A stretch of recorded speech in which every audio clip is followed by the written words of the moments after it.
In the back?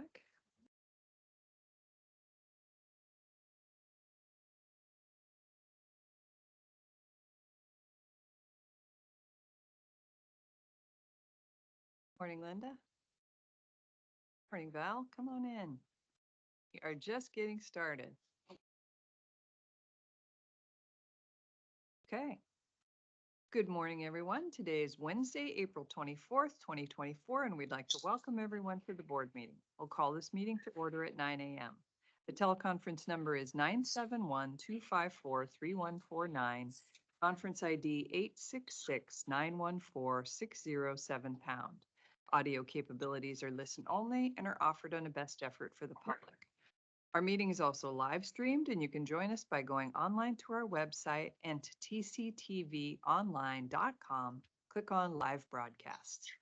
Before we get started, I'd like to remind everyone to mute your phones. You can do this by pressing *6. Please unmute your phone when your agenda item is ready to be discussed. For those joining via computer, please unmute your microphone and turn on your camera when your agenda item is called. All others must remain muted with their cameras turned off. Thank you. Public comment. Those intending to provide public comment to the board may attend in person or email submissions to the public comments email on our website. Public comments received by 12 p.m. on Tuesday will be distributed to the board, posted online before the meeting, and become part of the public record. You may also provide public comment virtually by registering ahead of time. To register, please email public comments by 12 p.m. on the Tuesday prior to the board meeting. Public comments can also be mailed to the Board of Commissioners office at 201 Laurel Avenue, Tillamook, Oregon, 97141. For more information on public comment options, please visit the Board of Commissioners webpage.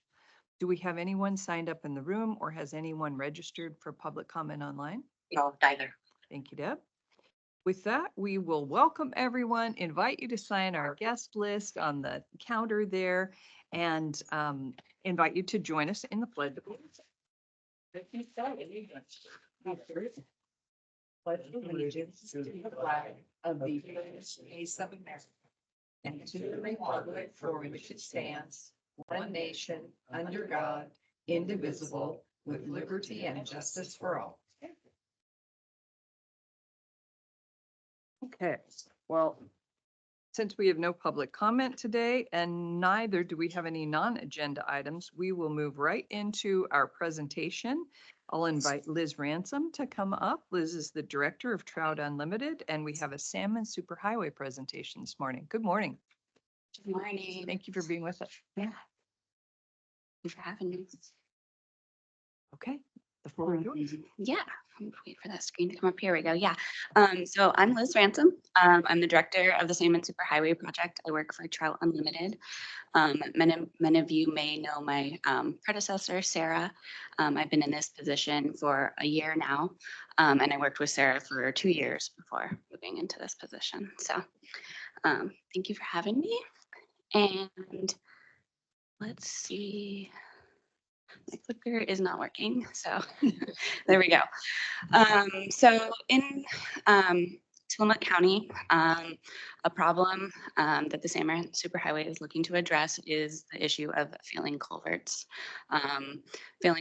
Culverts and other fish barriers. Failing culverts, as you can see in these pictures, they lead to destruction of roadways. They limit passage for our migratory fish species. And there's many examples of this in the past couple years, even of undersized culverts creating sinkholes and failing roads and needed emergency construction. So the hope is we can target some of these and repair these barriers before that becomes an issue. And there we go. So our solution is to build these bridges and work together. Salmon Superhighway is a partnership. I kind of coordinate the partnership. We work with federal, state, and local partners to complete projects on the ground and improve Tillamook County's infrastructure and allow fish to move into historic spawning habitats that have been cut off by previous construction. And next slide. So you can see here what we've accomplished. We started construction in 2014, and since then we have completed 50 projects. We've reconnected 129 miles of historic anadromous fish habitat. We've leveraged over $2 million in funding for all of these projects. Sorry. All right. Going crazy. Yeah. We've created over 314 jobs and eliminated, as I've said, the migratory passage barriers for 6 species of ocean-going fish.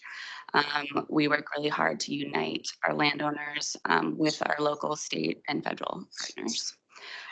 On the map there, that shows all of our completed projects, and then the 4 highlighted are the 4 soon to be completed projects for us. This last summer, we completed 2 projects on Trask River Road. If you're driving that road regularly, you probably saw our construction going on. This was the lower of the 2 projects, Green Creek. And this culvert has been an issue for the county for a while. They have stationed personnel out there during big storms because it tends to clog. So to prevent a washout or to prevent water running over the road in those big storms, they would have an excavator out there to clear the way. So we were able to replace the culvert with, it's an approximately 30-foot bridge. This restored access to 1.7 miles of anadromous fish habitat, prevented that flooding and potential washout. We were able to leverage over $1 million in partner funds for this $1.6 million project and provide safe passage for the community up the Trask River Road. And the Sampson Creek is the second construction project we had, moving up a little higher on Trask River Road. This one opened up 1.3 miles of anadromous fish habitat. These projects also improve natural stream functions such as sediment transport and large woody debris transport for the health of the whole system and waterways. This project leveraged 1.5 million in partner funds for the entirety of the project.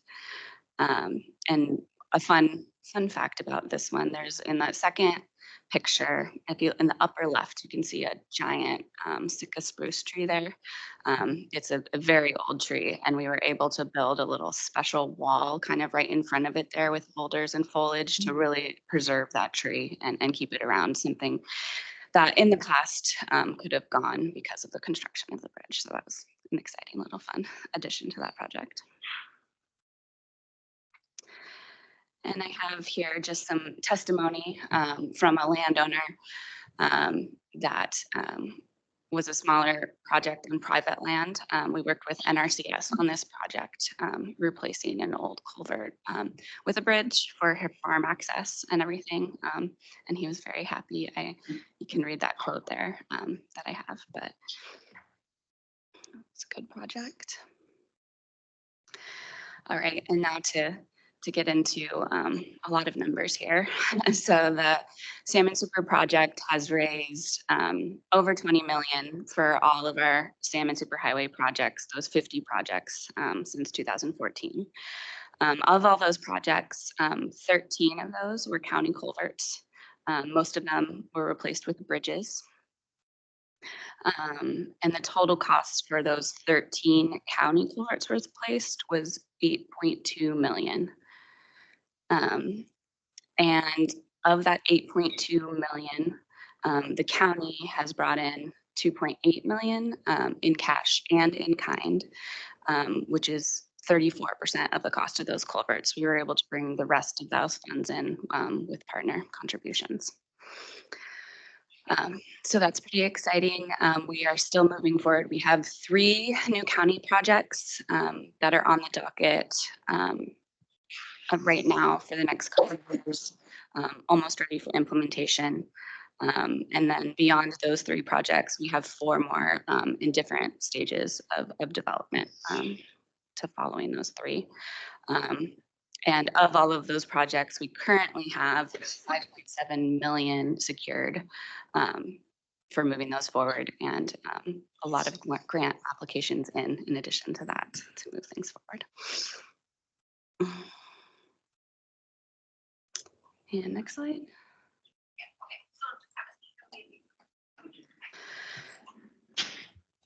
So the Salmon Superhighway project, one of the quotes I like to say, some of you might know Amy Horseman. She was big in putting our partnership together, but she liked to say that Salmon Superhighway is an infrastructure project with a fish benefit.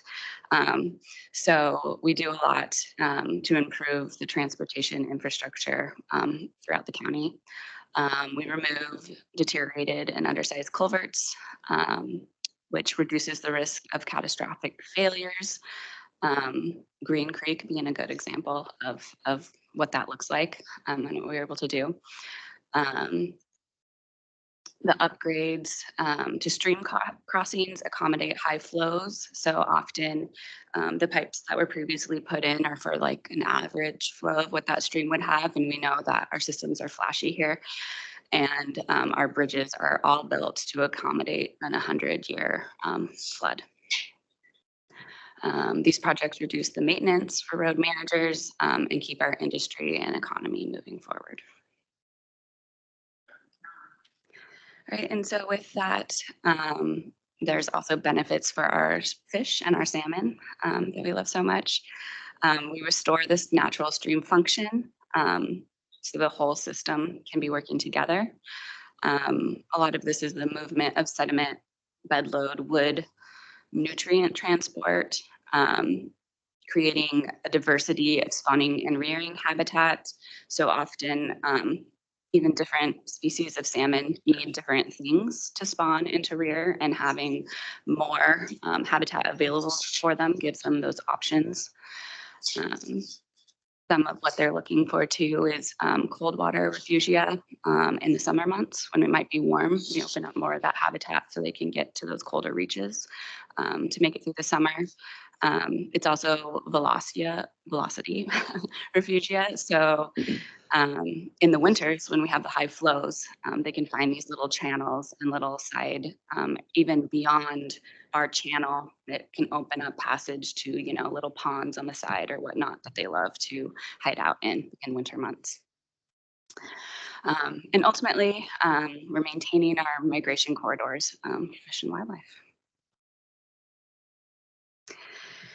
And so coming all together, the Salmon Superhighway provides an economic benefit of facilitating projects, engineering, construction, and less interruption of local industry due to road failure.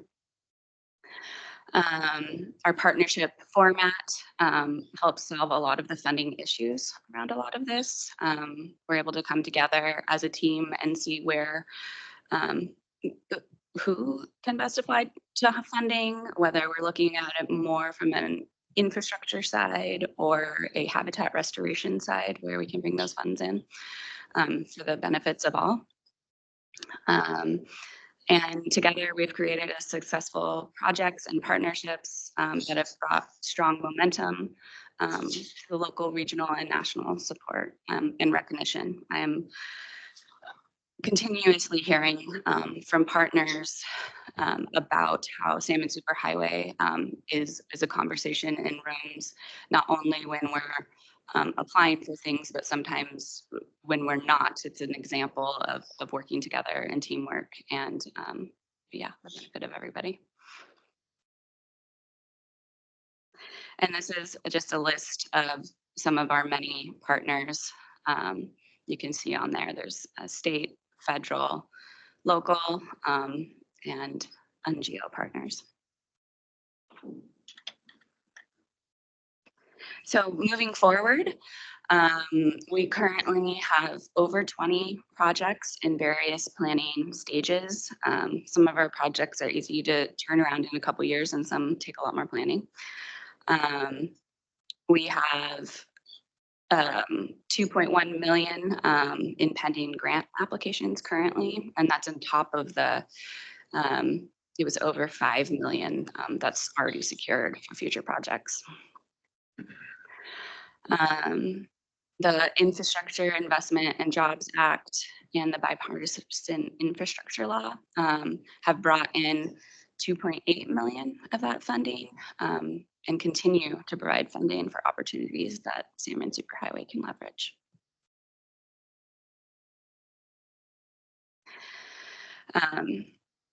Yeah, and to wrap things up, Salmon Superhighway is a remarkable partner-supported collaboration.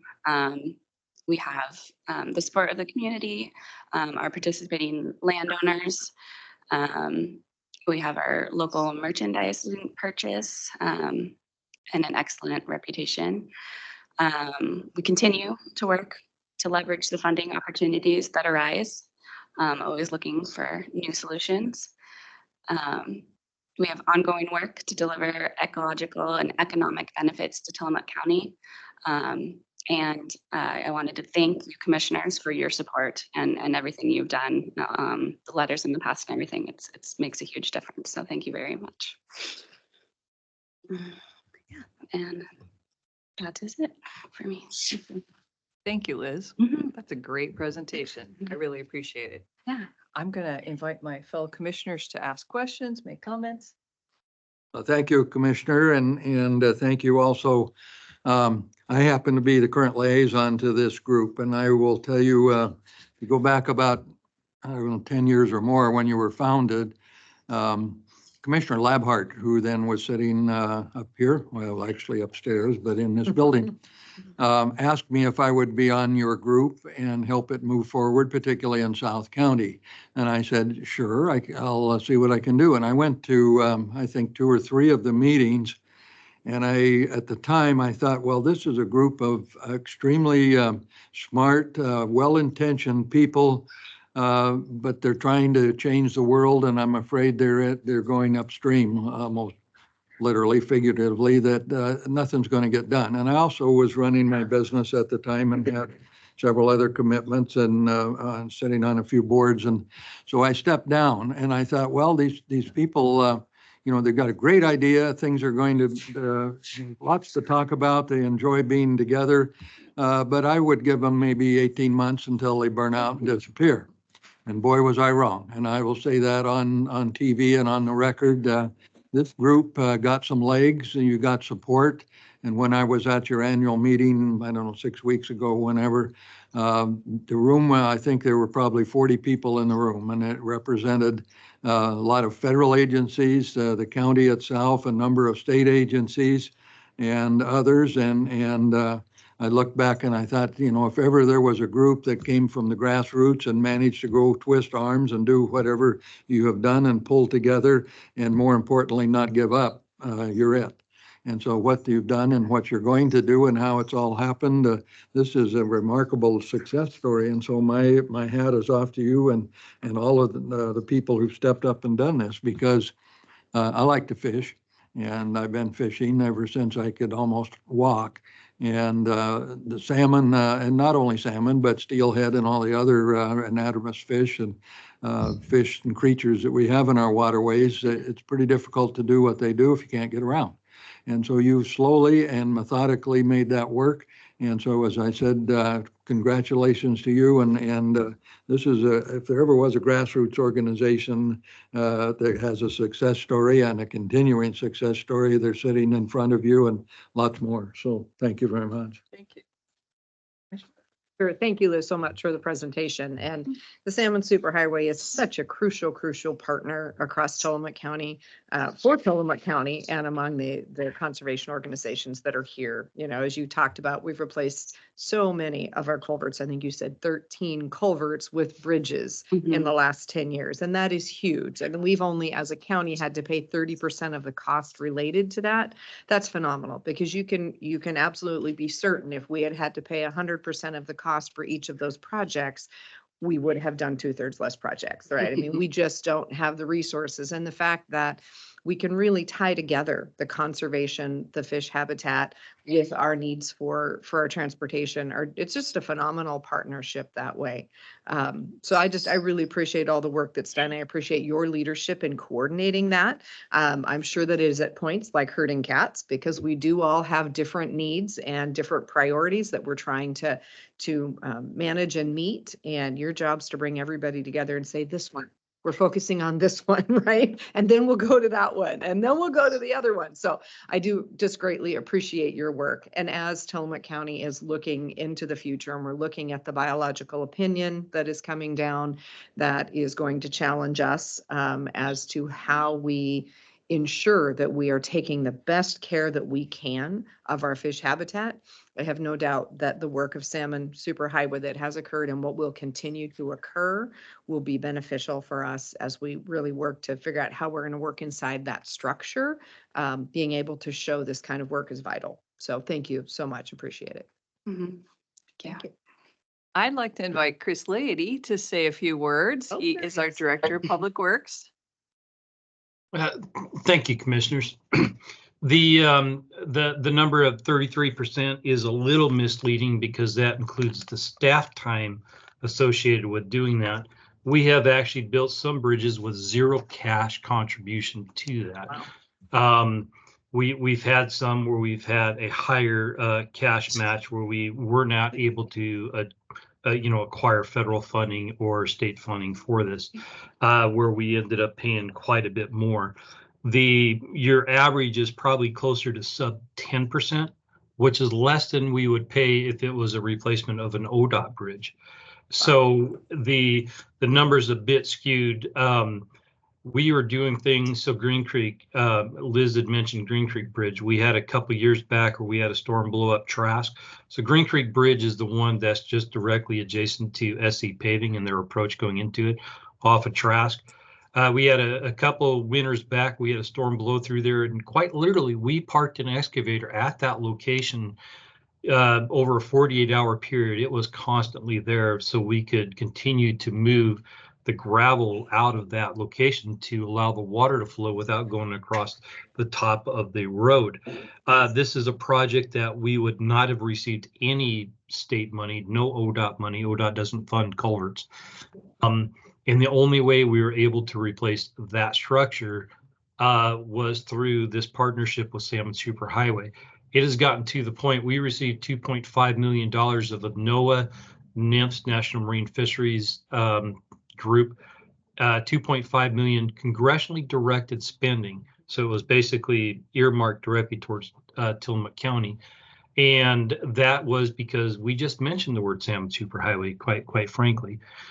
We received the county, so the state of Oregon received 9 federal highway AOP projects, 2 of which, that was the entire state of Oregon, 2 of which the county, Tillamook County received. The partnership associated with this, the U.S. Fish Wildlife Service probably wrote 80% of that grant. And this is that large umbrella organization, the Salmon Superhighway. Trout Unlimited and others participated with that. But with an 80% of a grant being written with a big keyword for Salmon Superhighway, we were able to successfully receive 2 of the 9 grants received from the federal highway. A significant dollar, savings to us. And there is no other funding source. So it's either this partnership, which they're providing a significant money, or purely out of county road department funds. So huge thank you for Liz, who's the director, as well as all of our partners. Thank you. Thanks, Chris. Liz. Thanks, Chris. So my colleagues have said that the things that I would have said. So I'll just conclude by saying thank you so much. We are very grateful for this partnership for all the reasons people have said, economically, in terms of fish habitat, in terms of safety of our citizens, in terms of our budget. It's essential to the work that we do, and we're so very grateful that you're doing the work that you do. So thank you. Thank you.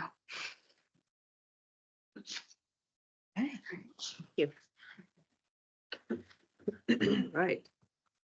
Moving on in our agenda to item 6, we have consideration of a resolution in the matter of proclaiming May 2nd, 2024 as the Day of Prayer in Tillamook County. And with us, we have Linda Hanratty, President of Tillamook County-wide Prayer. Good morning, Linda. Thank you for being with us. Good luck. Thanks for being here in person. And thank you. And you have a book. I do. Thank you. And I have a book as well. Thank you. Wonderful. Thank you. Oh, okay, perfect.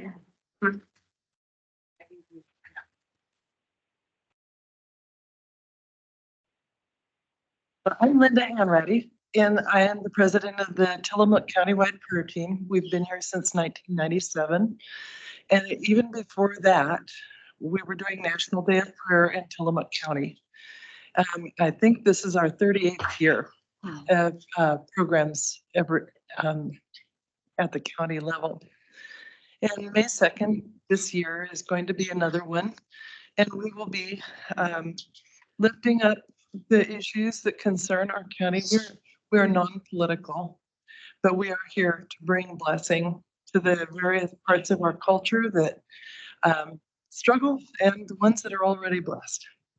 We want to bless them more. So on May 2nd, we will be having, I think, about 15 people praying for our county and for our nation and our state. And we would like to request that we can do that again. This has been a program that an observance has been it was put into law back in 1952, but it's actually been done since even in the late 1600s on a regular annual basis. So, but it wasn't established in law. So this is, there will be, last year there were 71 observances in Oregon. And so I hope there will be more this year. So that is my presentation. And you have in your hands the 50 days of prayer.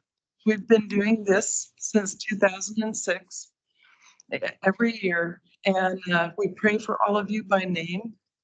And we pray for many, many things that affect our land. And we have 27 churches participating in this in Tillamook County. So we appreciate what you do. We thank you. And we thank you for the sacrifices you make to lead our county. So. Linda, thank you so much. Thank you for your prayers. Thank you. I'm personally grateful that you pray for us. Thank you. It means a lot to me. And thank you for your service. And I'm pleased that you're coming back to the courthouse on May 2nd and you'll have a prayer event out in front of the courthouse. I think that's wonderful. While you were talking, I was remembering when you had the Day of Prayer on the train. That was lovely. I was able to join you. I thought it was such a great idea to move through the county on the train, praying for each community as the train went through it. That was so nice. We'll do it again someday. It's a lot of work. I'm sure. I'm sure. We might, I'm hoping that we can do it out at the Air Museum next year. Oh, yeah. Yeah, that would be So- great too. Well, I'm happy to support this and really pleased that you continue to do this work for us and for our community, for our government, for our county, for our state and nation. It means a lot. So thank you. Our delight. Commissioners? Well, I thank you as well. And for my part, I certainly will try to be there. And I would say I'm not particularly a religious person, but I will say, and as I have said a number of times, an awful lot of people in this country died so we can do this.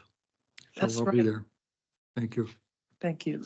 And thank you, Linda. We always appreciate you bringing this forward. And I always note that this is in fact established by Congress when people say, but this is supposed to be a separation of church and state. It's established by Congress as a day of prayer. And there are so many people in our community who wish to participate and who will benefit from prayer. So I think it's a wonderful thing that you all continue to do. We appreciate you bringing it forward and we'll look forward to seeing you out on the courthouse lawn, with this event. Thank you. And hopefully this year it will not rain like it did last year. It came down hard. So Commissioner Scar, will you read the proclamation? Absolutely, absolutely. In the matter of proclaiming May 2nd, 2024 as a day of prayer in Tillamook County, Oregon, resolution number R24-006. This matter came before the Tillamook County Board of Commissioners on April 24th, 2024 at the request of Linda Henready, president of the Tillamook County-wide prayer team. The board, being fully apprised, finds as follows. The National Day of Prayer is a tradition first proclaimed by the Continental Congress in 1775.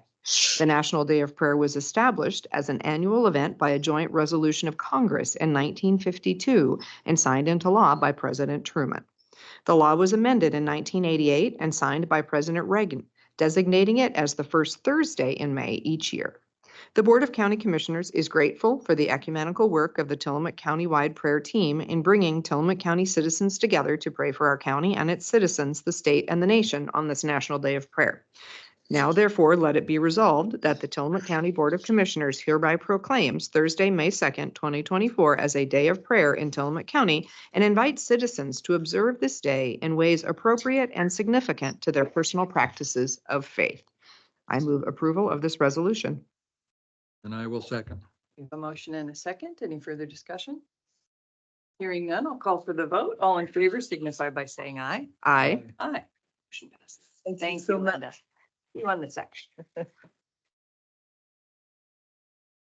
right. Item 7 on our agenda is consideration of a resolution in the matter of proclaiming May 10th, 2024 as Provider Appreciation Day in Tillamook County. And with us, we have Eva Manderson. Welcome, Director of Northwest Regional Child Care Resource and Referral. Good morning. Morning. Thank you for having me today. I promised I would be back when I saw you in January. So before I jump into the proclamation, just wanted to give you a little tiny update on childcare. So when January, when I saw you, I had talked about the 20 programs that are in Tillamook County and the various makeups of those. There was a grant that was released by Teaching Research Institute, which is part of Western Oregon University, in partnership with the Department of Early Learning and Care, just closed in March. And we had 4 people that applied for that grant out of Tillamook County. These grants are for expansion and startup. So 3 of the applicants are existing programs out of that 20 that are looking to expand childcare, and one of them is a brand new program. So I thought that would be some good news to share with all of you. They haven't awarded those yet, but it is $60,000 to $160,000 that'll come to these providers if they're all awarded to expand childcare in Tillamook County. And with the matter in front of you today is a proclamation for Childcare Provider Appreciation Day. This is a National Appreciation Day. It is appropriately celebrated around Teacher Appreciation Week and Mother's Day. It is the Friday before Mother's Day in May, so May 10th. And we've brought this to you for a few years now and just really appreciated being able to recognize the contribution that childcare providers play in our community and with our families. We are officially celebrating Provider Appreciation Day, not on the 10th and not Mother's Day weekend, but on May 18th. And I would also invite you to attend that event. It is at our Child Care Resource and Referral Building on 3rd Street. It will happen at 9 o'clock that Saturday morning, and we're providing training for providers, really addressing issues of great need of students and how teachers can support students in their programs. And so I say teachers, and I mean providers, and I mean teachers. We're all teachers of young kids when we spend time with them. And so 6 hours of training that they'll get that day. We're going to provide lunch for them and door prizes, and it's just a really fun event. So I would welcome any of you that want to join us to join in the fun that day. Thank you so much. Commissioner Carroll. Yes, well, thank you, Eva. I appreciate you being here. I think this is the 3rd or 4th year. I know I think you may have done it each year I've been here. So this is when I always tell the story of how I met Eva, which was We were both at a meeting at the Tillamook Early Learning Center because we both had small children and they had raised the rates. And we were there to say, what is happening? Why, how can you do this to us as parents?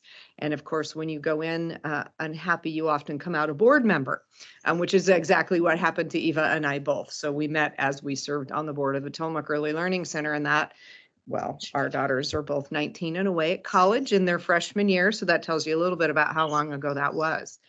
But it was childcare, and the capacity for childcare and the cost of childcare was a problem 19 years ago when we met in that space. And we are still fighting that same fight and struggling with that same challenge today. And I would say perhaps in some ways it feels like even more so, because the costs have continued to rise. I think one of the great and amazing and wonderful things that's changed over that time is there's been this huge focus on quality in our childcare settings. Really a recognition that what childcare providers do is not babysit. Childcare providers are early learning providers. And I think we've recognized that. I think we've changed our language around that. And we really have, to your point of what's going to happen on the 18th, acknowledge that training is extremely important. Support of our providers is extremely important. This is some of the hardest work you'll ever do in your life, is caring for young ones, right? So I appreciate that we're here today to share our appreciation with our providers, particularly with those folks who do this day in and day out. And I will also share, this would never be my calling. I was never, my daughter and I did great together for about 2 days, which was the weekend. And then she was ready for daycare and I was ready for her to go. We'd had enough fun together. So providers are very, very, very special people who have the most amazing hearts and the most amazing minds, because they are teaching our children and they are setting the course for our future. So I'm happy today to do this recognition for our providers, and will do my darndest to stop by on the 18th and share any words that I can of appreciation on that day for those who are with you. So thank you for being here today. Thank you, Erin. Thank you. Oh, thank you. Well, I would echo what Commissioner Scar just said, is childcare is an integral part of what we do in this world. And for those who choose to have children, at some point, they probably do need some care. And to recognize those people who do it either as a business or simply because it needs to be done is a good thing. And I think when you were here before, I told a story or two about when my children were small, and times have certainly changed and it's much more expensive. But the reality is these people who do this are doing what I consider to be the right thing, because society wouldn't function too well if we lost a lot of our workforce or volunteers or others because this option were not available. So good for them, good for you. And I'm certainly in support of giving recognition to people who do this because they deserve it. Okay. As am I. Thanks for being here again. I'm encouraged. I was very encouraged by your report early in your presentation that there are more childcare providers coming online. Thank goodness for that. And speaking of prayer, I belong to an ecumenical prayer group that meets weekly, and we're in North County, and we have been hearing regular reports about fledgling childcare organization in North County. And so we've been getting regular reports about that and praying about it, and praying about it is lovely. And we feel like it's supporting the venture with our energy and our intentions.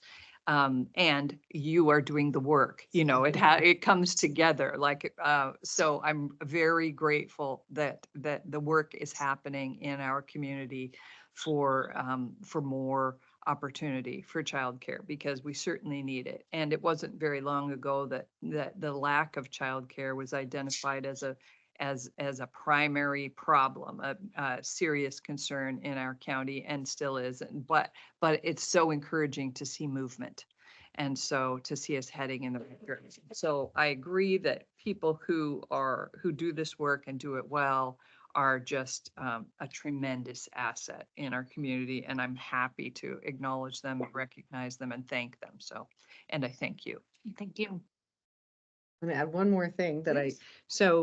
we, under Commissioner Bill Bartling, there was convened a child care task force, And that task force met for a year and came up with a study that looked at some potential solutions. And then the pandemic arrived and that childcare task force sort of got curtailed for a couple of years. And then when I came into this position, we reconvened the task force, and the task force has been doing some quiet work in the background. So I look forward to the release of a report that will come out very shortly. That was a partnership between local business and childcare providers to look at models that are being implemented across the state and even I think in other parts of the nation to say, what are the pieces that we should be building on in addition to the work that's already happening? And I look forward to that report coming out very shortly, as I understand it. So, we talk about its importance, the childcare's importance to our economy, and it's hugely so. And I think that is evidenced by the fact that businesses have stepped into this arena and said, we understand that we need this as much as, the families need this, we need this. So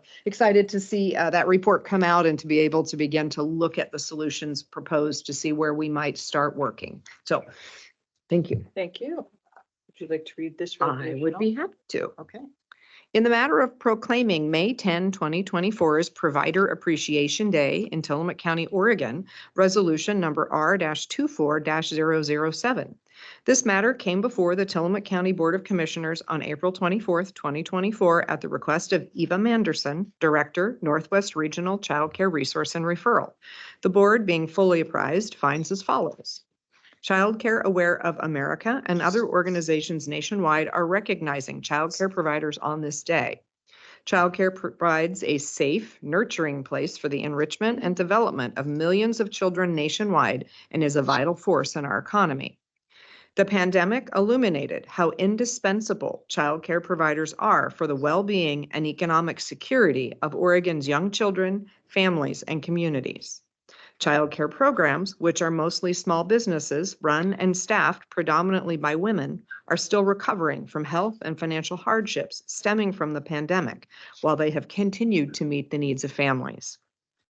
The state of Oregon recognizes that childcare has been a lifeline for families, communities, and the economy, and has provided much-needed support to providers to help sustain the viability of childcare by increasing investments in agencies that support the recruitment and retention of high-quality childcare options for families and improving access to programs that support young families.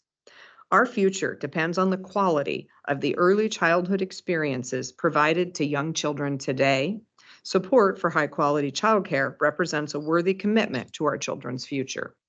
Now, therefore, it is hereby resolved that the Tillamook County Board of Commissioners hereby proclaim May 10th, 2024 as Provider Appreciation Day in Tillamook County, Oregon, and encourage all citizens to recognize childcare providers for their important work. I move approval of this resolution. Thank you. And I will second. We have a motion and a second. Any further discussion? Hearing none, I'll call for the vote. All in favor signify by saying aye. Aye. Aye. Aye. Motion passes. Thank you, Eva. Thank you so much, Eva. Item 8 is consideration of letters of support to Oregon legislators Bonamici, Merkley, and Wyden for continued tsunami research. And with us, we have Linda Koslowski, who's the Emergency Response Division Director of the Emergency Volunteer Corps of Nehalem Bay. Good morning. Good morning, and thank you, Commissioners, for allowing me to present to you today. I just have to say, I am continually amazed at the breadth of issues that you face and the resources that we have in Tillamook County. The presentations today were amazing, and it just makes you feel good about Tillamook County. So I am here today, as all of us are. I wear many hats. And today my hat is as board chair of the executive board of Dogami. And we are, a couple of fun facts about Dogami. Will you please say what Dogami stands for? Yes, Oregon Department of Geology and Mineral Industries. We actually have two divisions, which it states. One is mineral industries, and that's really a regulatory environmental part of Dogami. It makes sure that any extraction of minerals that come out of the earth are done environmentally correctly, and that's a major issue for us to deal with. The other is the geology area, and the geology area deals with geology throughout the state. But we are, in our area, particularly interested in the research they do around tsunamis and earthquakes. So that is really the focus that I am here today to speak about. So a couple of fun facts about Dogami. 51% of Dogami's funding comes from grants. Of that 51%, or for every dollar that Dogami brings in, $2 is given to the general fund of Oregon. So it is a very good return on investment in terms of the grants that we get. The other fun fact about Dogami is that we are really unusual. It is very rare to have a research organization attached and be part of the state. Most of the rest of the United States, they do it in universities primarily. What Dogami does is coordinate the university research and provides education and outreach to make sure that that information is provided to our state. So NOAA, so I'm here to talk about NOAA funding and the presidential budget. The presidential budget has we rely on two funding resources from the presidential budget, both funded by NOAA. The first is IOS or NANOS, and that is the Integrated Ocean Observation Systems. And what that really focuses on is obviously the ocean, but the ocean rise, the rise is climate control. They put most of the infrastructure in that measures the impact of the ocean when it rises, how much it rises. They're able to tell us or give us early warning systems with the buoy systems for a tsunami and the size of the tsunami and when it'll actually hit shore. They provide information about planning and investment, which allows us to do education and outreach. The area that we're affected by is NANOS. And if you look at IOS is kind of the corporate structure, NANOS is the portion that affects the Northwest. And they are looking at reducing that funding by 76%, which is huge. The second grant that we're looking at, so what NANOS does is it provides us with the data. What NTHMP does, which is the National Tsunami Hazard Mitigation Grant, it provides us with the funds to take that data and turn it into information. So that data and information then is provided, it coordinates and mitigates the impacts of tsunamis through public education, community response planning, hazard assessment, and warning coordination. So for us, it's mapping and modeling. It's the ability to use their resources to educate the community and to work with personal preparedness. And they have done just an amazing job in helping our communities be resilient. And they work really closely with Randy Thorpe, your emergency manager. The other thing that has come out of that is that they spent a great deal of time with Adventist Hospital because Adventist was in the inundation zone. They had some major issues about how they would operate were a tsunami to hit. And Dogami, through this grant, went in and helped them mitigate the issues that they faced. They also provide an app on your phone that allows you to know any place you are, whether you're in the inundation zone, if there's a tsunami, and where you need to go. So I checked this out this morning. We are not in the inundation zone. There is no tsunami coming, but I would be very uncomfortable being in this building if there were. Just saying. So my request to you is to support the letter, the very eloquent letter put together by Commissioner Bell. And I would like to add, if we could, to that letter, the elimination of funds for the NTHMP program, because that will go away in the next funding if there isn't something that's done about that. Thank you. Commissioners? I appreciate you bringing this forward, Linda. I think this is something, as with many federal budget items, that if you are not in the know, it's just going to go by, Right. right? Right. And we don't realize we need to be raising the alarm. So I appreciate you bringing it forward to let us know that this is something that should be on our radar. And this is something that we definitely do not want to see have the funding cut for. This is crucial to us. So I'm clearly in support, and I assume we'll have to amend the letter so we can maybe support the letter in as it's intended and with the edits or however we need to do this. Thank you. Yeah. Commissioner? Well, thank you. Yes, I would support as well. Could you go back, Linda, and talk about, you said 76% reduction? So of the iOS Nanos budget, so 70% of the research that is done on ocean and climate, our climate management will be reduced. Hmm. So there'll be 24% of what we have right now we'll be able to use. And it is a significant cut. Yes, indeed. Well, I don't have any other questions except to acknowledge again on the record what you do for Tillamook County and the North End in particular, and how it is you ended up on this. I think you are, I hate to use the term rock star, but that's probably not the right term, but It probably is. Sing us a But song. you're of all the people I've met over the years, you're one of the most natural leaders. You simply have ideas, but lots of people have ideas, but you seem to take them the next step and make things happen. And so I appreciate that, and I would support this with the modifications as well, and hopefully it'll do some good. The federal budget is, it is what it is, and it's hard to influence it, but if there ever was an opportunity to do it, you'd be the person I'd put at the head of the line. I'm blushing. Thank you very much for being here with us, for leading this conversation, and for bringing the threat to my attention. So thank you for letting me know, for educating me about this, because as Commissioner Scar said, had you not told me that this was in the president's proposed budget, I wouldn't have known. And I would assume that most people wouldn't know. Most people wouldn't know what we stand to lose. And so, there are very few things more important than preparedness in coastal counties. And so, maybe nothing more important than preparedness in coastal counties. And the idea that, I understand certainly that there are competing needs for funds. Obviously, we're experiencing that here. The federal government experiences it also. However, this isn't tsunami preparedness and research is relatively new here. It's not as if it's done. That's right. It's, That's right.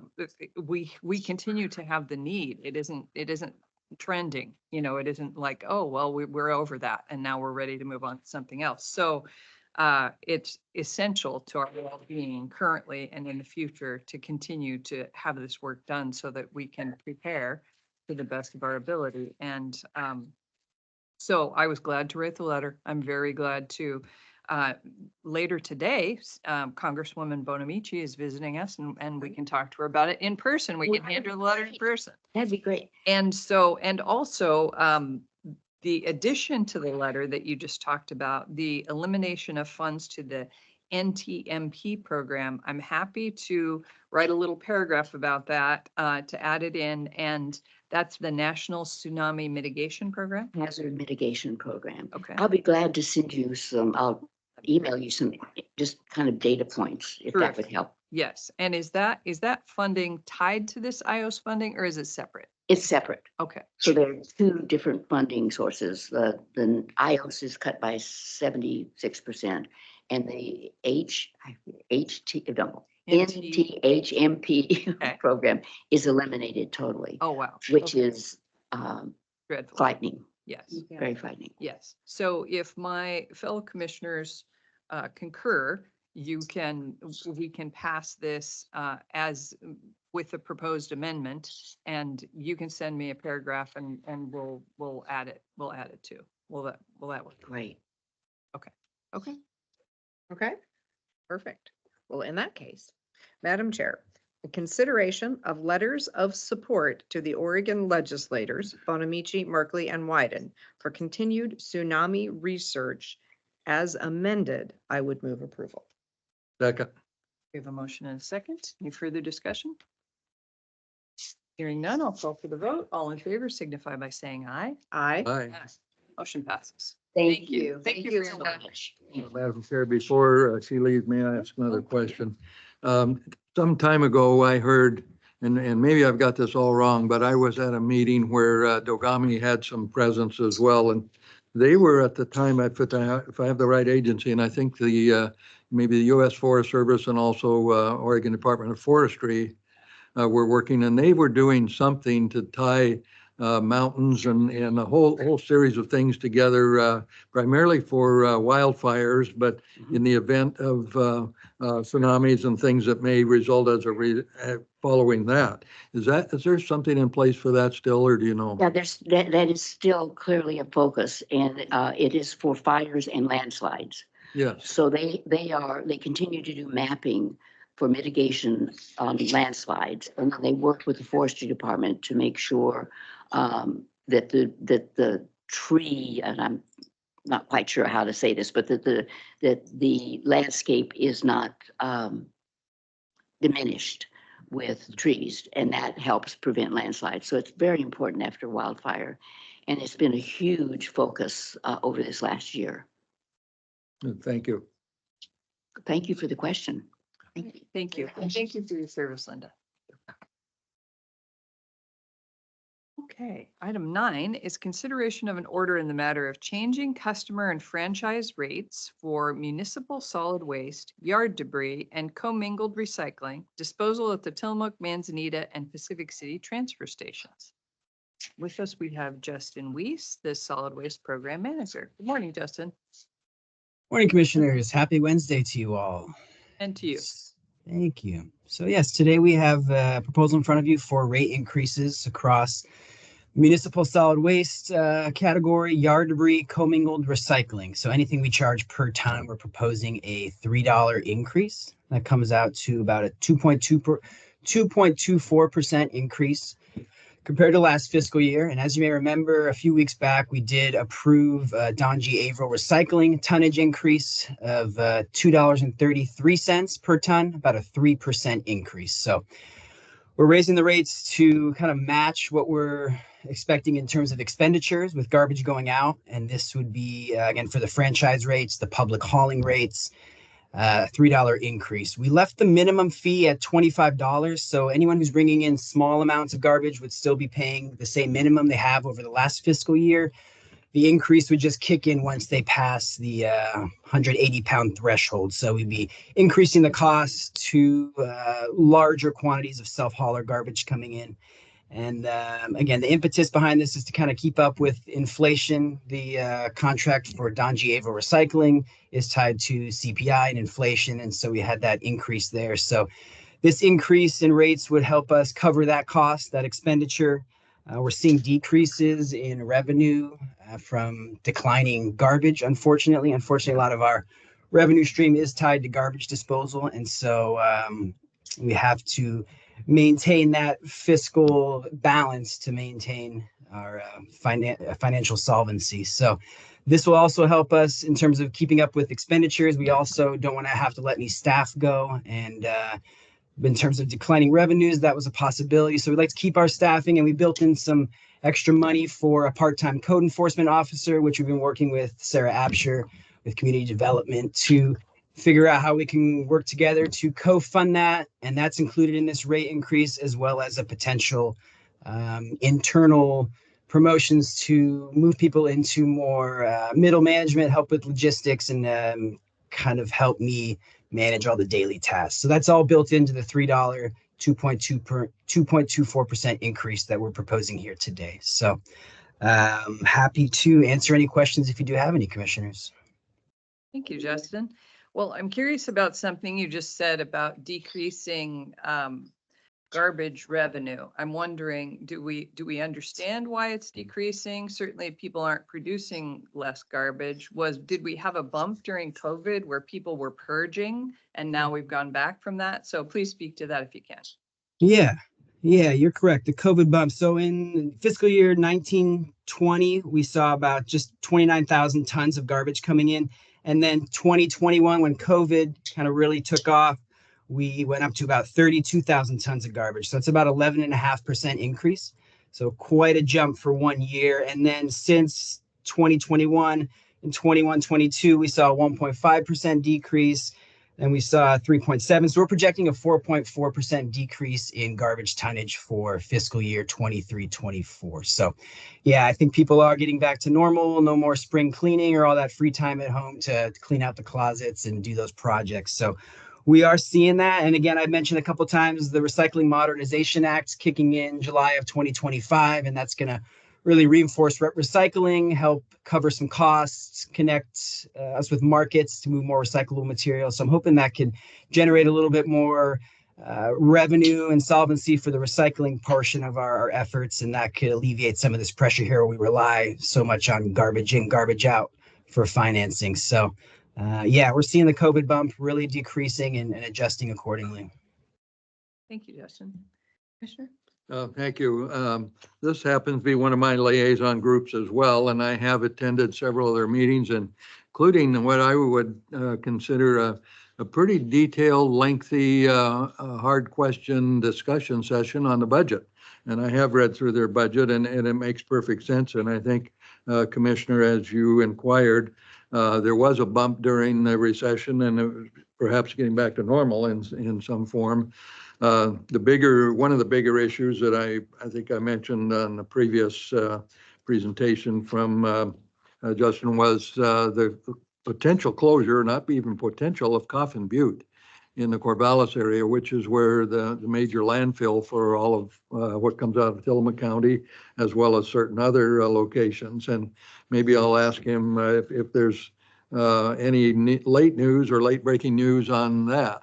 In terms of a replacement. I know it's 3 to 5, maybe 6 years out, but these things take considerable time because their land use matters, and not everyone wants a recycling center, or what we used to call in the old days a dump, in your backyard. So do you have any late breaking news on that?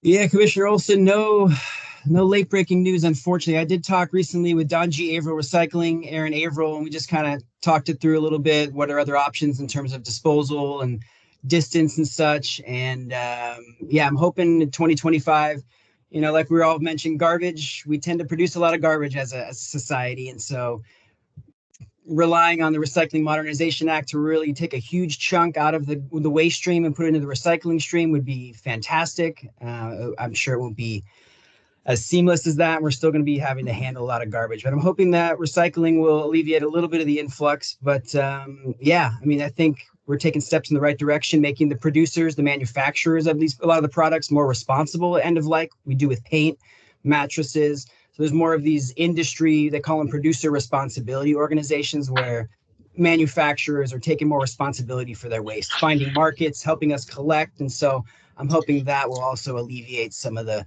strain on the amount of garbage. But yeah, once 2025, that law kicks in, Commissioner, I think we can really pivot and turn attention towards the next 10 years where we can redo there's a solid waste management plan that the county did about 12 years ago, I believe. And so we could really take another look at that, revamp what our next 20 years looks like for garbage and recycling. And so we do need to have this on our mind, but no late breaking updates yet, Commissioner Olson, but we're working on it.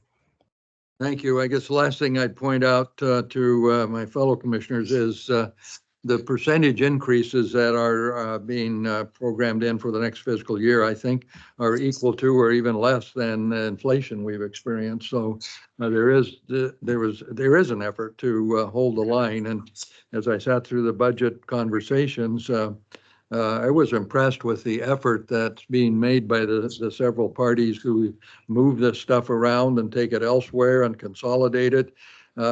They're pretty mindful of the costs, and not just their own costs, but the cost to the community, much more than I anticipated when I went into this meeting. And so good for them, good for all of us, but it is what it is. And so I'm prepared to support this today and would ask that others do the same, because I think it's a responsible, thoughtful way forward for the next year. Yeah. Chris has his hand up. Chris, do you want to jump in now? Yeah, I thought I would mention that solid waste is one of the few entities in the county that operates truly as a business. And when you look at product moved, which is the garbage, we are essentially back to where we were in fiscal year 2019, 2020, which is pre-COVID. We've started to, get back to that normalization where everybody's already cleaned out their garages and whatnot. And the increase is really to adjust to the market, as you saw with the Averill adjustment, which is the cost of inflation in all senses, in all senses. And lack of approval of this would essentially reduce the staff. So we're receiving less money because we have less product. So subsequently, to pay our expenses, we need to increase our revenue stream. So it's truly a business model in solid waste. That was it. Thank you, Chris. Commissioner Scar. Yeah, thank you, Chris. And I was going to bring that up as well, because this is, we have a solid waste service district, which does make it a special revenue fund. And it is in fact a special district that operates, and we operate as their governing board. So it is, to Chris's point, it operates as a business. There's no general fund that goes into this operation. It's paid for through the revenues it generates. So as we've been talking about budget, and I know it probably feels like, oh my goodness, every week, but we do, because we deal with the budget every week. And I think that while there's a high focus on budget during budget season, if you will, as we're doing our budget hearings, et cetera, we deal with it in these meetings every week. And it's imperative to understand the different lines of business that run at the county and which ones are in fact special revenue funds, as this one is, and therefore the importance of keeping up. We don't have the ability to not make enough money to pay our expenses. So this is just a necessary piece of doing business. Thank you. I agree, and I'm certainly supportive, and I think that everyone, individuals as well as businesses and government, have felt the impacts of inflation. And when we think about what it costs to provide the services, those costs are going up.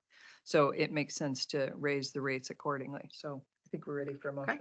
Madam Chair, in consideration of an order number 24-018 and FWSD number 24-003 in the matter of changing customer and franchise rates for municipal solid waste, yard debris, and commingled recycling disposal at the Tillamook, Manzanita, and Pacific City transfer stations, I move approval.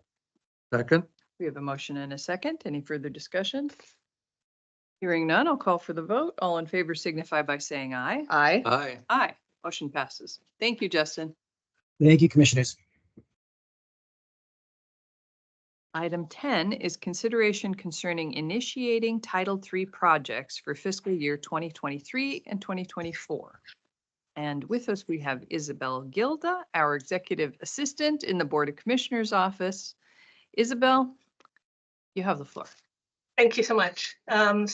Before you have a motion to initiate Title III projects that is to be read aloud at the board meeting, if the board agrees to move this forward. To give you a brief overview of Title III, as a county that contains national forests and receives timber and other land use revenues derived from these forests, we are permitted by federal law to allocate up to 7% of these payments to projects that are permitted under Title III of the Secure Rural Schools and Community Self-Determination Act of 2000, which is public law 110-343, which was enacted in 2008 and amended by public law 115-141, enacted in 2018. So the first step today is of initiating these projects, and that's specifically required under the Act. Currently, there are 4 authorized uses, activities, and I'll read them each one. So the 4 authorized uses for these funds are activities under the FireWise Communities Program, with the intent of providing homeowners in fire-sensitive areas with education and assistance to reduce the risk of wildfires. The next use is search and rescue and other emergency services, including firefighting, and law enforcement patrols on federal land as defined by the Act. The third use is training costs and equipment purchases directly related to emergency services, just as I described. And the fourth use is develop and carry out community wildfire protection plans. And I believe ODF already developed this countywide plan in 2020 with Title III grant money. At the end of February, the total amount of money available for our projects for fiscal year 23-24 was $75,000. I advertised a 21-day solicitation period in the March 26th Headlight Herald, and we received 2 project applications by the deadline. The project deadline was April 16th, so we received 2 applications rather. One from the Sheriff's Office for Search and Rescue Incident Command Trailer, and one from the Oregon Department of Forestry for the Tillamook County Yard Debris Program. So I provided you with a motion, the language which is required by the Act. If this motion is approved, the next step is a 45-day public comment period as required by the Act that begins on April 30th in the Headlight Herald. And that's followed by a public hearing on Wednesday, June 26th. And at the public hearing, the board will review the applications, consider comments, any public comments that received during that 45-day period, and make any adjustments deemed appropriate and take the final step of actually obligating the funds to the selected projects as specifically required under the Act. Should be aware at this time, following the March 26th notice, for the available $75,000, the county's received additional revenue and will anticipate a second round and more revenue by the end of the fiscal year. But today we're initiating projects for the $75,000 we currently have. And that's all I have. If you have any questions, I think District Forester Kate Skinner is attending the meeting. I don't know if she has any comments. I'd love to invite Kate up. Thank you for being with us, Kate. Good morning, commissioners. Morning. The 2 employees that have been leading up this are both at training this week. So I got the short straw at 5 o'clock last night. So I just, I was listening to Isabel talk a little bit here, and we've done our yard debris voucher program for several years now, as well as education at the Home Garden Show, at the county fair, and meeting one-on-one with landowners, of course. And this last year as well, we had funds from Title III we utilized, but also Keep Oregon Green stepped up with another $20,000 to assist us with this. And so building that partnership and building hopefully multiple revenue streams to help with this, as well as I know these are funds that are trying to cover a broad service and are limited in what's available. So with that, if you have any questions for me, I'm happy to answer. Thank you. Questions for Kate? Well, thank you. Are there time limits on after you receive the funding, are there time limits over which you must do certain things? I think Isabel will probably be able to better answer that. It's usually been about 1 year. And I know for the yard debris specifically, that we try to do it during the fire season. So May to October ideally, but we shorten that up depending on the funding. And then we try to complete it by the end of the year each year for the closeout of it. So how is that enforced or checked or verified, or what happens if you didn't do it and it just rolled forward year after year? Well, that's part of our reporting back to the county on how we spent those funds and where they went in the time period. And I also would just say too, this has been a huge partnership with the solid waste folks that really do the accounting for us and and keep track of how many vouchers have come in and the tonnage and all those kind of pieces too, and really assist us with that accounting for everything. Commissioner Olson, so the timeline is set forth in the grant agreement that the county provides to the recipient. So it typically has been a 1-year agreement just because they are going through all of the money on an annual basis, but we have done extensions. You just approved an extension with some of the sheriff's office funding a couple of weeks ago. So you do have discretion to extend it, but ODF has typically used all of it.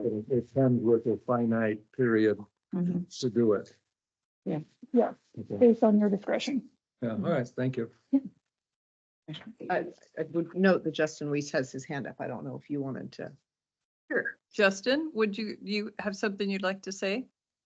Yeah, just wanted to chime in as we have worked with ODF beyond the 3 years I've been with the county, and it's been an immensely popular program, the Yard Debris Voucher Program.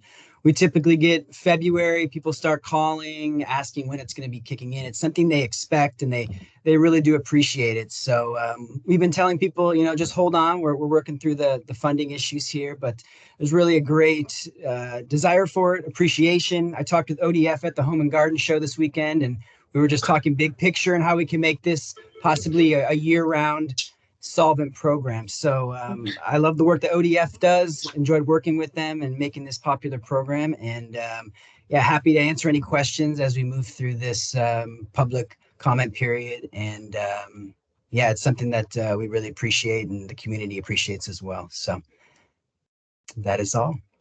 Thank you, Justin. I agree completely. The community really does take great advantage of the program and uses it regularly and uses up all the vouchers. So Justin, in this process, before we vote 45 days from now or longer, I wonder if you'll be able to gather data for us about the volume of yard debris that is supported by the grant, or that was last year, for example. And you don't have to tell us right now, but I just think it will be an interesting point of interest that all of that yard debris that's collected and funded with these grant funds is not being burned in somebody's yard or is not sitting around in somebody's yard as fuel for fire.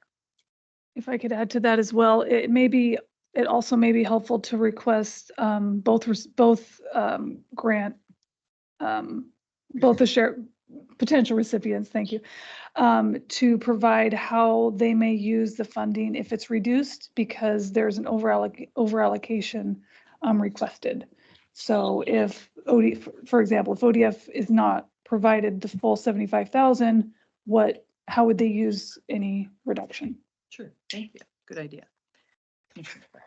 Thank you. No, this is a great project. And I do remember, I think it was my first year as commissioner that we were late getting, and late meaning that we get the federal money when we get it and we get it out as rapidly as we're able. But from the public's perspective, we were late getting the vouchers out for the yard waste program. And I know that I had many, many people reaching out in that year saying, where are these? You don't understand how important these are.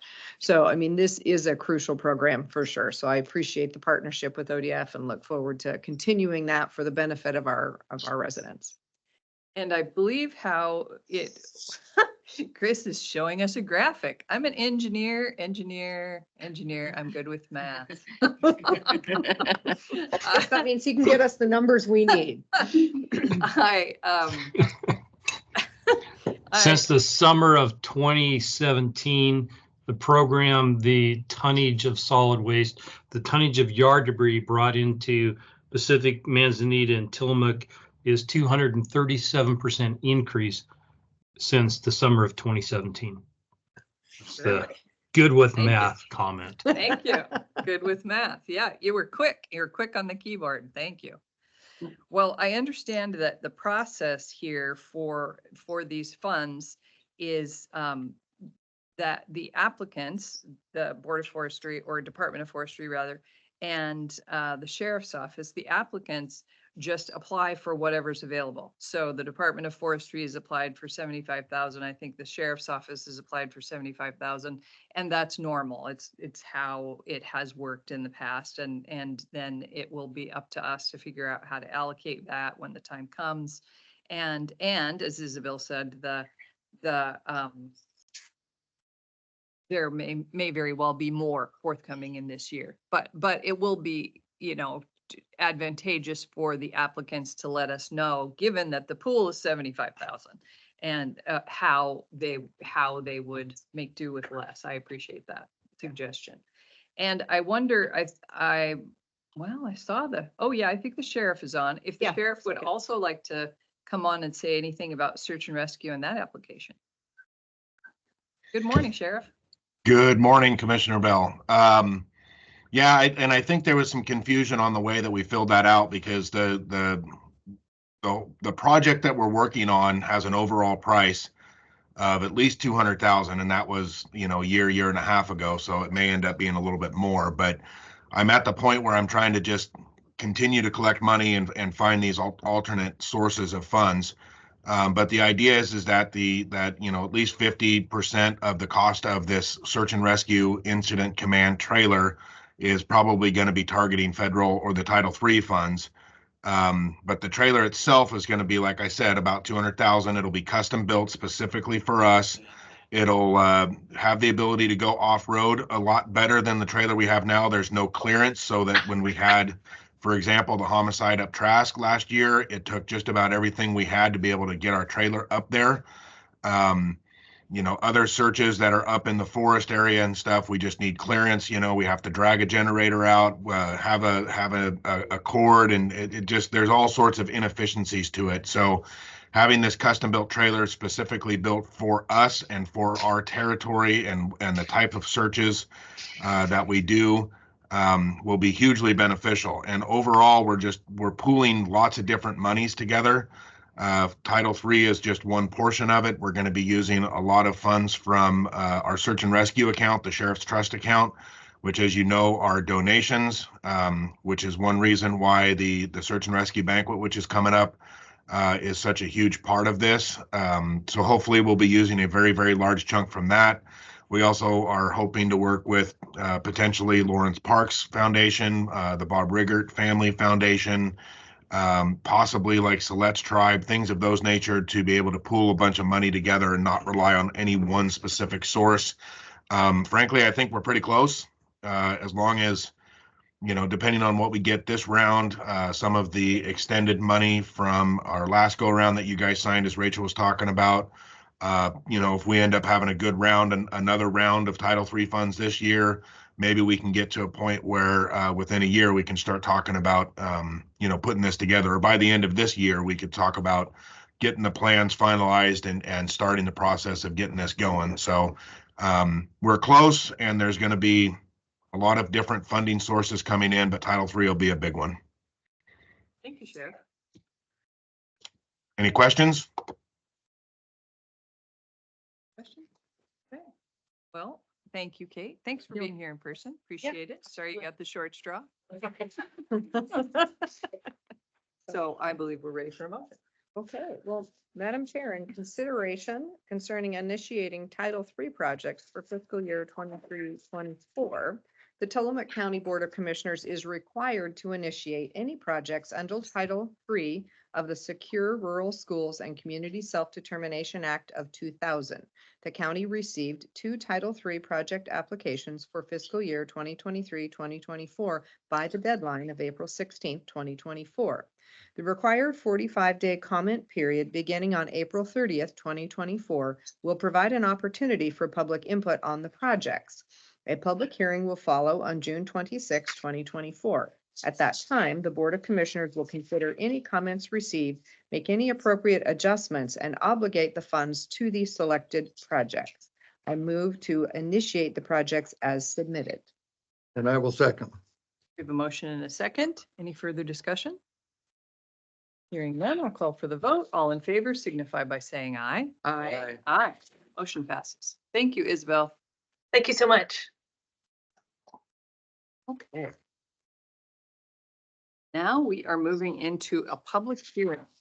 We have consideration of approving road name request number 851-24-000005-PLNV to name the 2 private access easements identified on the map in Exhibit B of the staff report dated April 16, 2024 to Berkshire Road and Farnham Road, both located in the unincorporated community of Beaver in Tillamook County.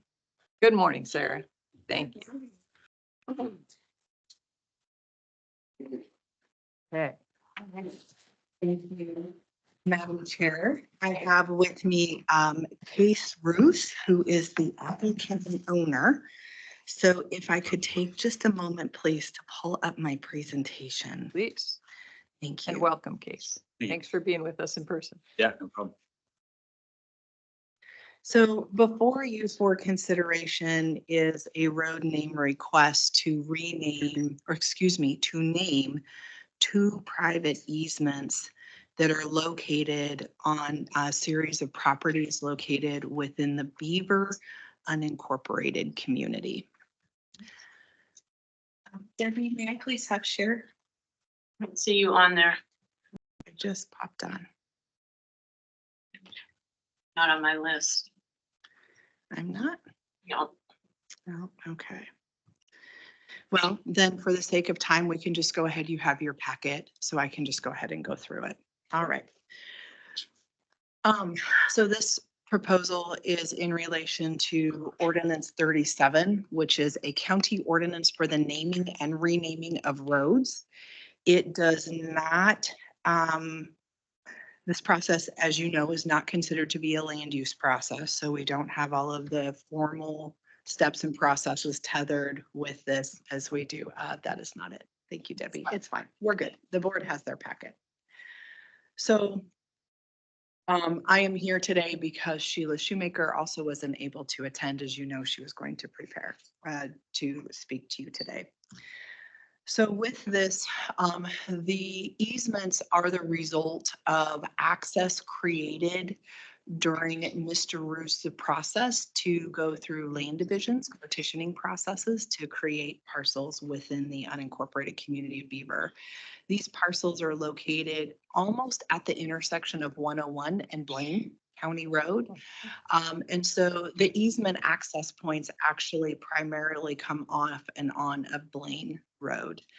And so what has happened over time is as these parcels have continued to be created, it is in the best interest for public health, welfare, and safety, which is one of the criteria for naming or renaming roads, that these easements be formally named so that as these parcels are developed in the future, they have separate addresses that are not off of Highway 101 or Blaine County Road. You can drive down the highway and you see all the little green tags everywhere, right? So at some point, we want to stop the green tag process where it's not necessary. We spend a lot of time working with 911 and a company called GeoSolve that actually works with us with the addressing to go through these processes with landowners to formally name roads and easements so that it's actually easier for emergency responders to locate properties in time of need. So Mr. Roos is the applicant. He has the ability to come before you and ask that these roads be named. We have gone through the research to make sure there are no like or similar names to the names he is proposing for these two easements. We followed the public noticing requirements for the Headlight Herald, noticed any landowners, which I believe are on Mr. Roos, that own properties that abut these two easements. We did not receive any public comments. But Mr. Roos has been a great partner to work with in developing his properties. And I don't have anything else to add unless you have anything you'd like to ask me. Thank you, Sarah. Do you have a question? I don't have any questions. It seems straightforward and from the public safety perspective, clearly something that makes sense. I'm looking just very quickly through ordinance 37. It looks like there's a public works review to make sure that they are valid roads, you know, so this has had, I assume, a number of eyes on it before us. Correct. So Public Works was involved in the review and the construction of these roads because they are private.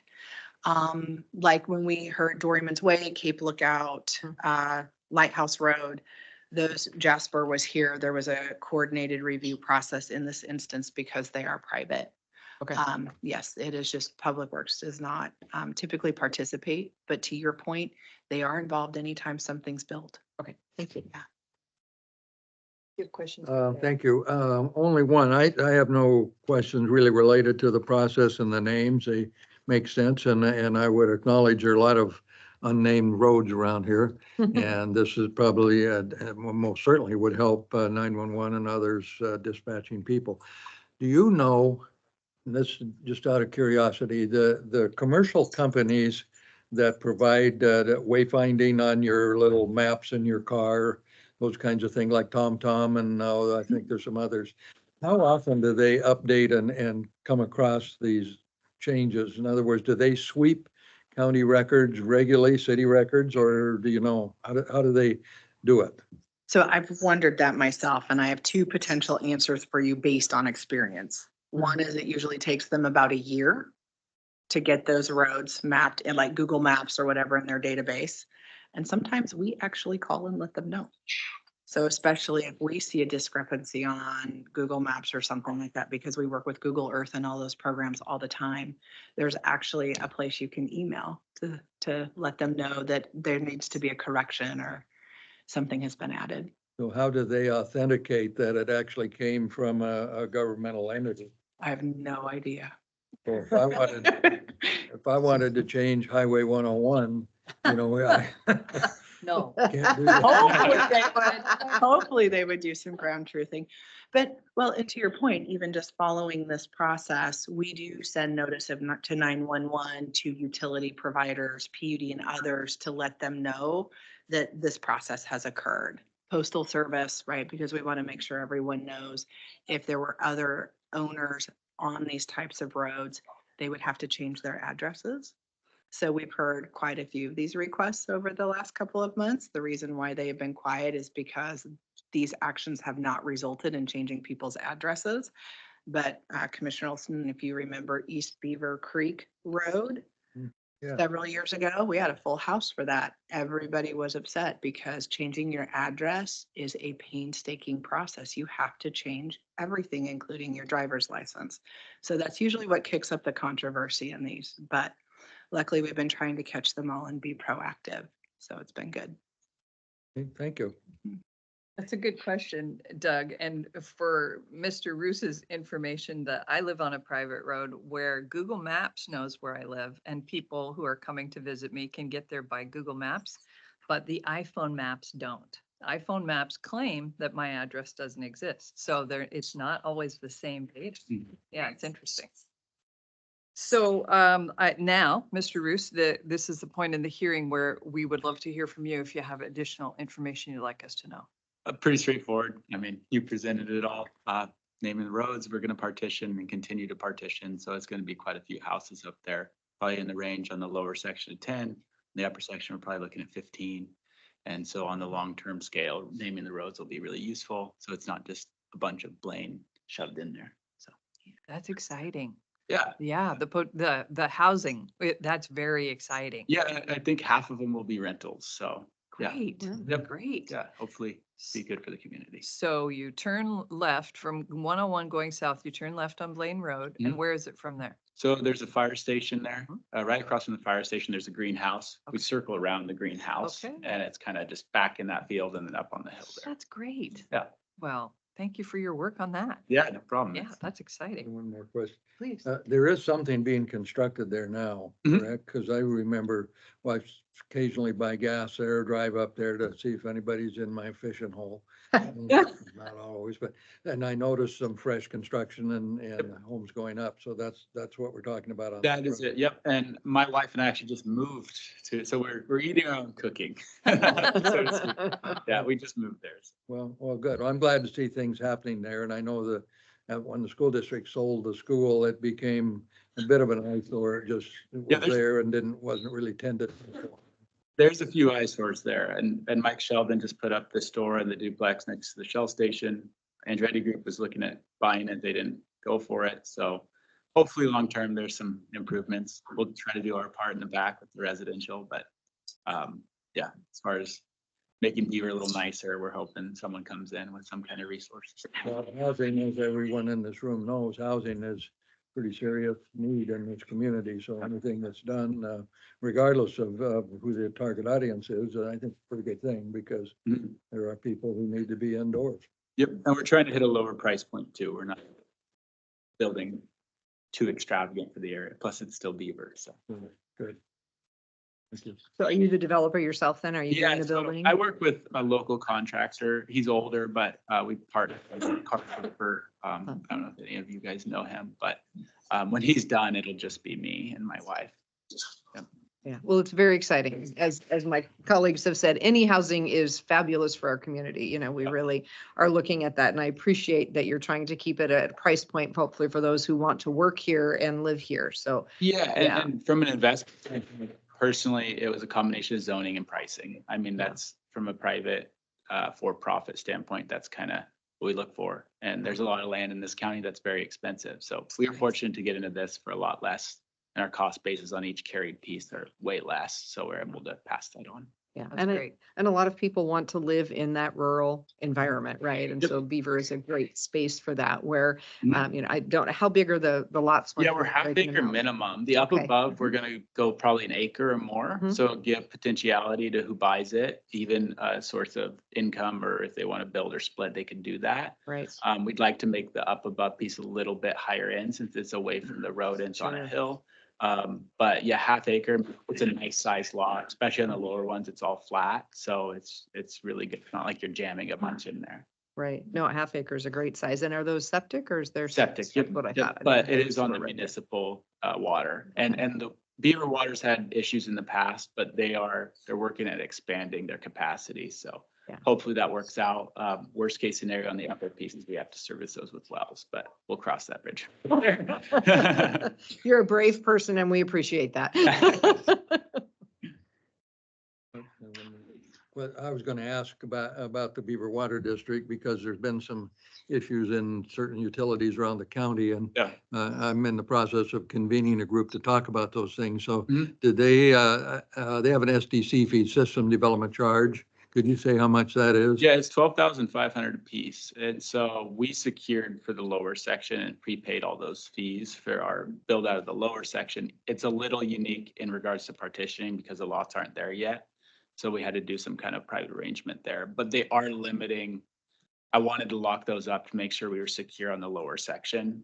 The up above section still kind of, they're not really sure that yet. We've talked with their engineers to try to figure it out. No one really knows. So I think it's been lax for so long that it's a little bit messy. I mean, as you guys have probably heard in the Mhm. public stuff, it's been a little bit of a process, but I think they're ironing out some of the issues. When you actually get connected, is it a metered service? It is. Yep. Okay. Yeah, it's all metered and the meters are within the partition pieces. And as far as like the lower section, we have clusters. So you have like 4, 3, and 4 for the lower section. And they'll just come in and they have a gate code. So they just go in and they look at the meters and we have a testing area too at the end of the pipe. We also have access for them. We just built it out however they wanted it done. Okay, thank you.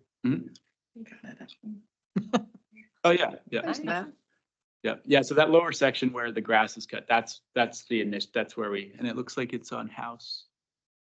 Yeah, it looks like so the two houses, the first one we did was the one with the greener grass.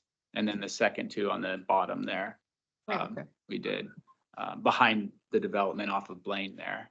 The 3 houses along there weren't ours, but everything to go up that gravel road there. It'll be like 10 or 11 houses. That's great. Fabulous. Yeah. Right. Thank you. Thanks Mhm. for being here and thanks for developing. Thanks Yeah. for developing housing. Yep. Yes. Well, and the partition thing is the best. I mean, we don't have endless pockets, so it's nice that we can do a couple houses a year. We're not stressed Yeah. financially, so the project will get done. There won't be any issues with execution of it. Where a subdivision, I think I'd be a little bit worried. You got a Right. supply issue. You need a lot of capital. So yeah. Excellent. Wonderful. Yeah, no, we're excited to have local people that are living here and becoming developers. Yep, So thank you yep. for doing that locally. We appreciate it. Yep. At this point, we open the hearing to public comment. We don't have anyone in the room to make public comment. Do we have anyone online making public comment? If not, we'll open and close public comment at 10:37 and ask for final comments from Mr. Roos or from staff. Bruce, anything else? No, I'm okay. Thank you. You're welcome. So, well, let's see. So, just to summarize, this request was made by Case Roos, the property owner. The application, so we have 2 road name requests. These were consolidated given their location and also that they are both private. The applicant provided the required information. We noticed this hearing and there have been no objections received as such with the quick opening and closing of the public comment period, and we recommend approval. So should the board decide to approve this request, we will return with the board order for these road names along with the Riverview Meadows. I will bring those to you either next week or May 8th. We have another hearing next week, so All right. that is all. Thank you, Sarah. Thank you. So there's not a motion of any kind on my agenda. Do you not need any approved motion today? I do not believe I need an approved motion. I can bring it back with the order. Is that correct? The orders are very short. Okay. Yeah. perfect. Wanted to make sure that there was nothing more for me to say. Okay, so commissioners, do we have further deliberation?